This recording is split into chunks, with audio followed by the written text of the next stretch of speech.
Hi, this is Tom Vineski with the Times Leader. I'm here with Rick Koval of the North Branch Land Trust, and we have herp number 7 of our series, the painted turtle. Rick, we caught this on this is at the American Legion post in Rice Township. Yeah. And this is a preserved property.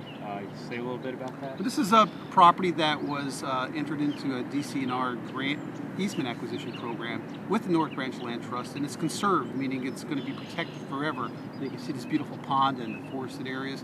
And it's open to the public for public recreation. That'd be passive recreation, like hiking and maybe fishing, things like that. And it's also good habitat for a lot of reptiles and amphibians. Yeah, there's quite a lot of biodiversity here with reptiles and amphibians, and the one that we found, which I caught through turtle traps, is called the painted turtle. What I have in my hands is a eastern painted turtle, one of the most common turtles in Pennsylvania and the northeastern United States. It's found in just about every body of water, ponds, maybe sometimes streams, rivers, lakes. And it's called the painted turtle because when you look on the underside, which is called the carapace, and the top is called the plastron, well, the carapace, there's this beautiful black and red painted marks, hence the name painted turtle. And also they have some yellow stripes going up and down their throat as well. And this is probably a fairly large painted turtle. They don't get much larger than this.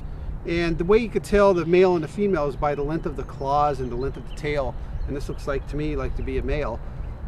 So it's a painted turtle. They're egg layers, and pretty soon, probably in the next couple of weeks, you'll see turtles leaving wetlands and going on slopes and banks to females deposit eggs. And they deposit anywhere from 5 to 12 eggs, which takes about anywhere from 30 to 60 days to hatch. And then little miniature replicas of little turtles, painted turtles, are going to hatch from those eggs and crawl back down to the wetlands where they were, near the vicinity where they were laid, where they were hatched from. Eastern painted turtle, again, they're aquatic animal for the most part, and they eat two things. They eat a lot of vegetation, and they also eat earthworms and sometimes fish and sometimes some amphibians as well, and some insects. So I'm going to release it back to its pond at the American Legion property in Mountaintop. That's about as fast as the turtle moves, so which is pretty good, but they swim pretty well. Once it takes to the water, it's going to go underwater, and there it goes. Hopefully I'll catch that next year.